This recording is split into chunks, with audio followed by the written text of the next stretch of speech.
Get geared up for savings like you've never seen before during Elway Days. Their biggest sale of the year runs October 14th through the 18th when every red tag machine is priced at invoice plus $300. That's it. No freight, no setup, no extra fees. Don't miss out on these epic savings. Elway Power Sports of Lincoln has you covered all under one roof with a large selection of side-by-sides, ATVs, motorcycles, and personal watercraft at their 27th and I-80 location. Imagine hitting rewind on your life 10, even 20 years. With testosterone therapy from Limitless Male, you can turn back the aging clock and get your edge, energy, and confidence back. If you've lost your drive, sleep deprived, muscle loss, belly fat, irritable, you're not the guy you once were. Get your T levels checked at Limitless Male. More and more men are realizing hormone replacement can turn back the clock. Schedule your free consult at limitlessmale.com. Hi, this is Pastor Tom. Did you know there's a place kids can seek out help when they're away from home and something goes wrong? They find themselves in a difficult spot or even a dangerous situation. Maybe another child is bullying them or a stranger is following them. Perhaps on a date and things just go bad.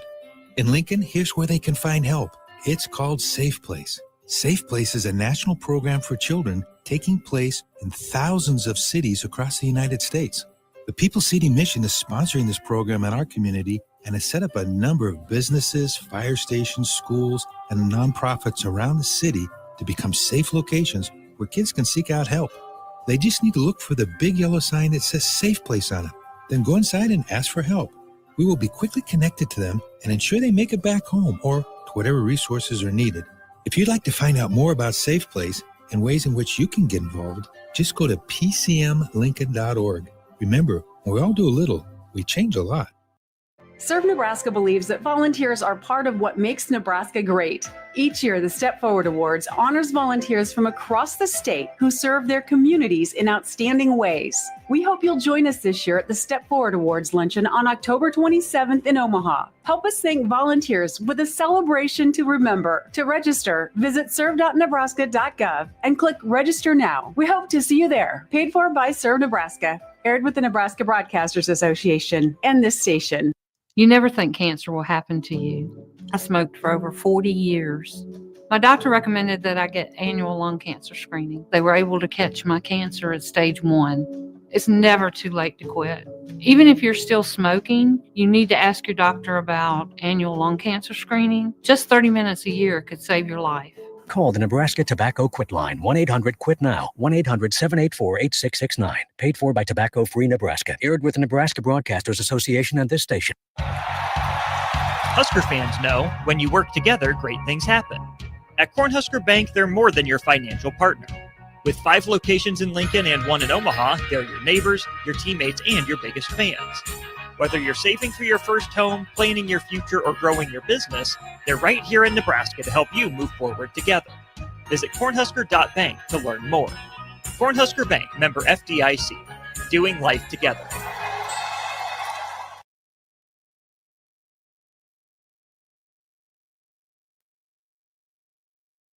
To upgrade your equipment and keep cash in your pocket? Through October at Landmark Implement, get up to a 24-month waiver on select John Deere tractors and combines, or lock in a 2.9% fixed rate for 36 months, followed by a qualified standard rate for another 36 months. Whether you're thinking of this year's harvest or planning ahead, we've got a solution that works for your bottom line. Visit your local Landmark Implement for more details, or check us out at landmarkimp.com and experience the Landmark difference. Is celebrating its 79th anniversary with special rebates, financing, savings, and free delivery store-wide. Update your home with innovative Samsung appliances and save up to an additional $900 with rebates. Samsung Innovation saves you energy and time with easy-to-connect appliance technology. Plus, during Schaefer's anniversary, get free delivery on your appliance purchase. So hurry in during Schaefer's 79th anniversary event, going on now. You've got used to one segment of Good Takes in the morning, but now there's a full show of Good Takes at night. Welcome into Raff's Good Take on Sports on 93.7 The Ticket.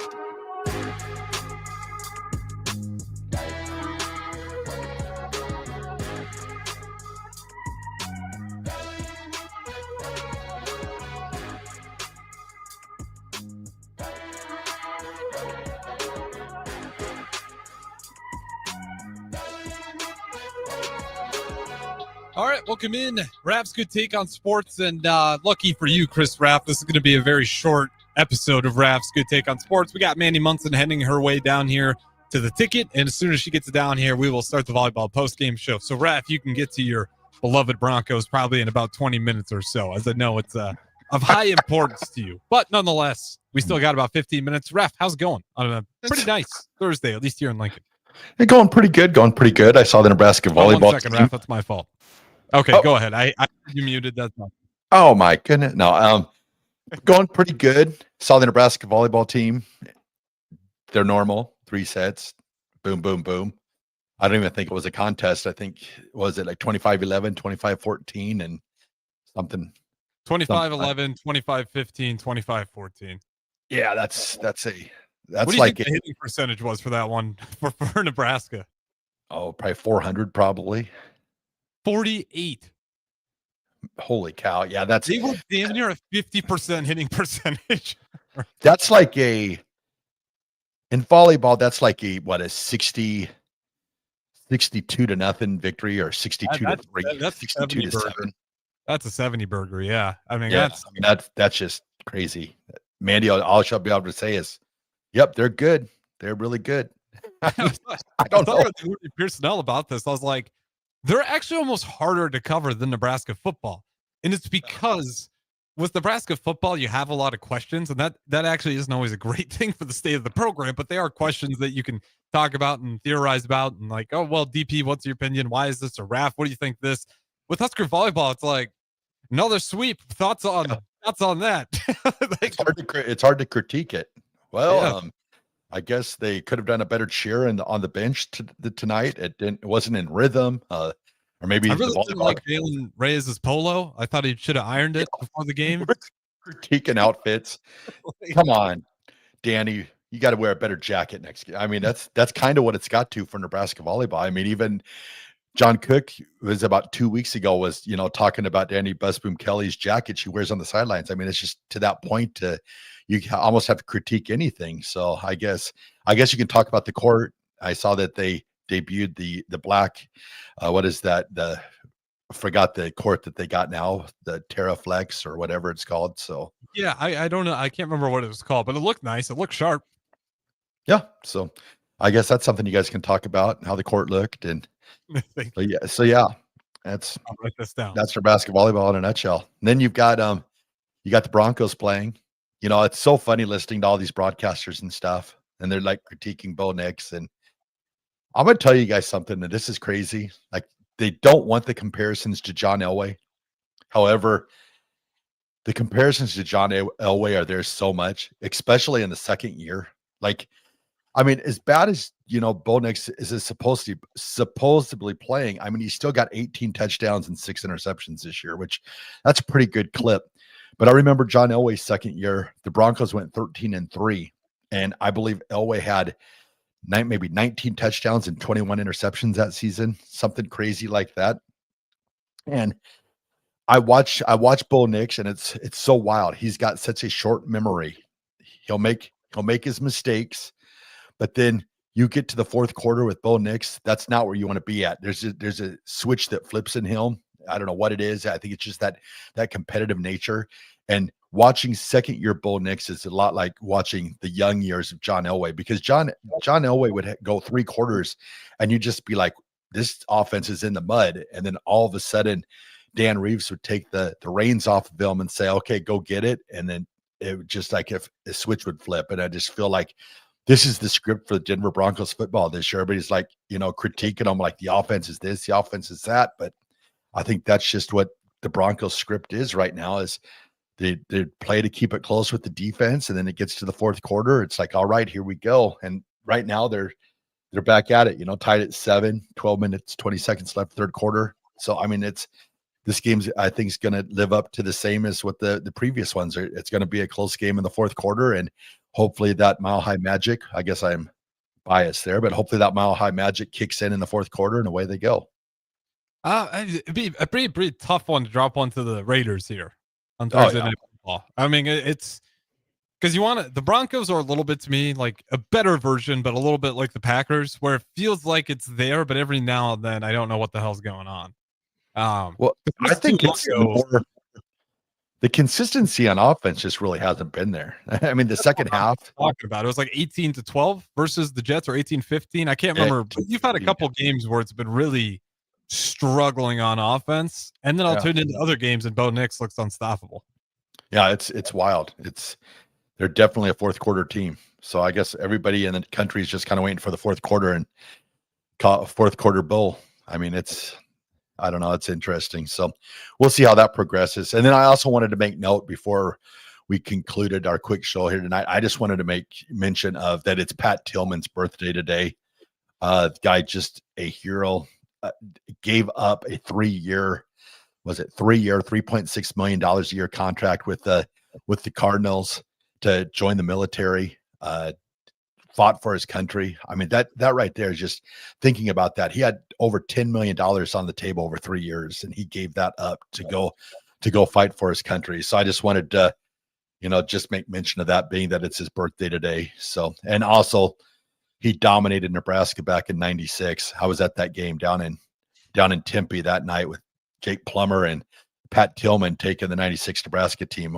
I think it was one of the only times Coach Osborne had been shut out. I think it was 19-0 that night. And I think that was Coach Osborne's only shutout of his illustrious career. So yeah, that game was miserable, but I just wanted to make mention, of Pat Tillman and just the hero that he was. You can not talk, what he did when he got there, but just to do that for his country, having that much money on the table and making that commitment, it's just amazing. Yeah, and that's like one of those acts where I think a lot of people would like to say I would do the same thing.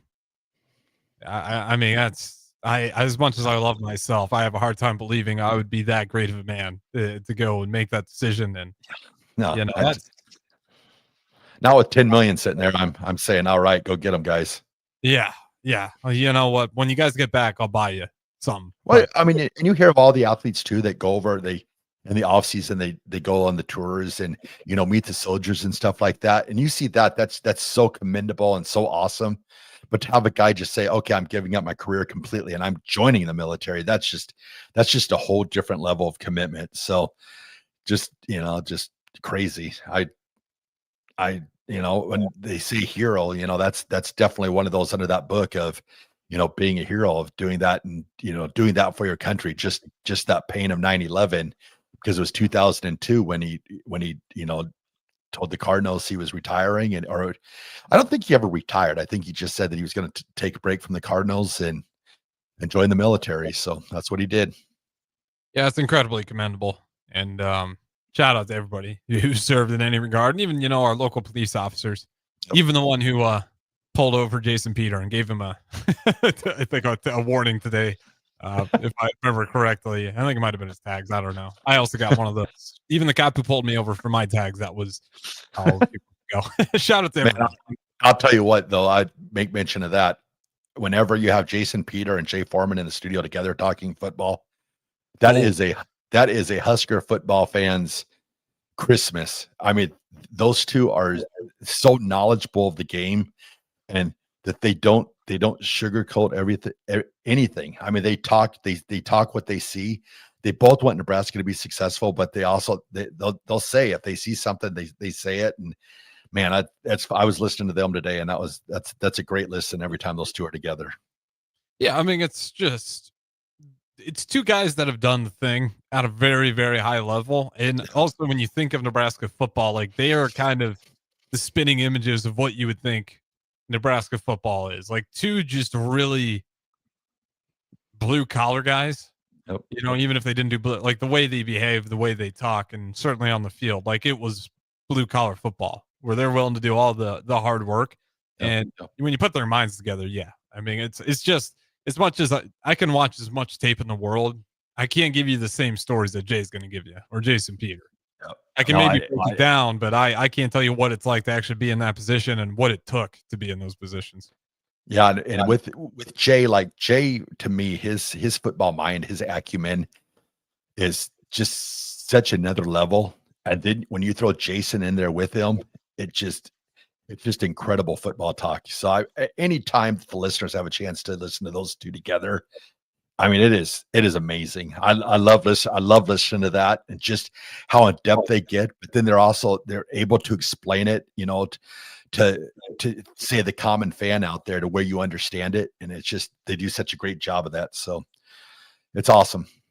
Yeah, well, Jay does his whiteboard Wednesdays as well, and I encourage people to check that out. I always get a little bit of sneak peek, and on Sundays he'll usually have the play down, and man, he will point stuff out to where if you want to learn about football, definitely check out Whiteboard Wednesdays because he'll just draw it up. You got to watch the YouTube streams, of course, but yeah, they just understand it at a level that your average day fan doesn't. So shout out to those guys as always. Raff, I got to ask you, looking at the AFC, how confident are you feeling that your Broncos can keep the season going and get that division bye? Because the Chargers are also another team where I just don't know. Herbert feels like he's almost overrated at this point. Because there's something about Herbert where he gets every excuse in the book. And then I'm being serious. And then it could be because he deserves it. But Herbert's always been talked about as this like really high talent, but the results haven't really shown that. They have at times, but not consistently. But you never really hear that like he's not the guy. They seem pretty locked in, but they're sitting there at what do they have? 5? No, 6 wins. So they're 6-3, just one game behind the Denver Broncos. And I'm not sure if you guys have a tiebreaker or if they have a tiebreaker over you, but they have it right now. The Chargers, remember, the Chargers beat them on a field goal on the last play of the game. That's right. Earlier in the year. But I mean, look at the Broncos. It's crazy. The 2 losses they've had, they've never not been ahead at the end of the fourth quarter of any game yet. They've always lost on after time expired. So technically they should be undefeated, but because of a leverage call and a field goal by the Chargers, they've lost 2 games. And the way like I said, Denver's script is if they keep the defense, I think is going to keep Denver in the games for most of the times. And then it's what happens like in that fourth quarter. If they keep it within 7, watch out. It reminds me so much of the 84 Broncos. It's crazy. I mean, it's wild to me how comparable it is. The only thing differently is, Bo Nix's touchdowns, rate is ahead of Elway's, but the way they're winning these games in the fourth quarter, it has so much 1984 to it. So it'll be interesting to see how it continues and if they can continue playing that way. But like the defense had 5 sacks in the first half tonight. I mean, they clipped it. I mean, there's a chance they'll shatter the NFL all-time record. Even if it was a 16-game season, they'll probably have shattered that, if they continue at the current rate, week 14, week 15 of this year. So it's definitely kind of the same mixture that they used back in 84. I know I'm going back, 40 years, but it's crazy. The comparisons of the two 84 team and this team, it's wild. Yeah, well, we'll wait and see. It is the fourth quarter. Well, no, it's only the third quarter. This game's going by pretty slow. So we'll see if they can find that magic in the fourth quarter. I'm a little bit surprised to see it 7-7, but those Thursday night football games, those Monday night football games, always a little bit more unusual than you'd anticipate. Not me. This is exactly what I expected. I really did. It's so funny. It's kind of like Nebraska football for me. It's kind of what I expect, It's going to be a close game. Nebraska might get the lead. They'll probably give it up. Can they hold on, or can they make plays in the end to get the victory? It's kind of the script right now, and that for Denver, this is the script. It's going to be close, and what they do in the fourth quarter is, what happens. It's wild. It is 1984 reincarnated. Well, it looks like they're staring at another fourth down here, which is on cue with it still being the third quarter, unless I'm behind. But we'll see. You're correct. Yeah, Bo Nix 11 for 19, 1 touchdown, 1 pick. Not the best game for him so far that I'm seeing. And then haven't got to the fourth getting Brock Bowers back is a big deal. To be fair, yeah, he's fast. I'll tell you what, that guy he is a threat. He made a catch earlier in the game, and I was just like, man, that guy he's a problem. And then Max Crosby, it's so wild with Max Crosby for me, just for the fact that the first year that I went to Buffalo, he was a senior at Eastern Michigan, I believe it was. And that was the first Buffalo game that I saw with Lance up in Buffalo. And it was so funny. Even then, the sitting in the defense or in the offensive meetings, the one player they talked about who could ruin the whole game for Buffalo was Max Crosby, even back in college, and just seeing what he's progressed into. I mean, now he's crazy. I mean, his run defense is good, and his pass rush is great. So it's crazy seeing, what he coming from the MAC conference and then to what he is now. It's wild. And he's always been that way. He's just a heck of a player. Yeah. Oh man, what do they call him? I'm blanking on it right now. What's his nickname? I'm not sure. I'd have to hear it. Condor? Doesn't sound right. Is it? Yeah. I can't remember what dude's a mess. Will Lutz just missed a 59-yard field goal. So now the Raiders will have great field position. So I love that. Exactly what you had on the script, though, Raff, as you mentioned. Yep. It's what happens. We'll just play it to get to the fourth quarter, and then we'll go from there. Well, on a quick note here, I want to ask you, since we're on it, and I think we got a little bit of time here before we kick off our volleyball postgame show, who is that most underrated player in the NFL when it comes to you? The most underrated player when it comes to me? Actually, I just made mention of it tonight.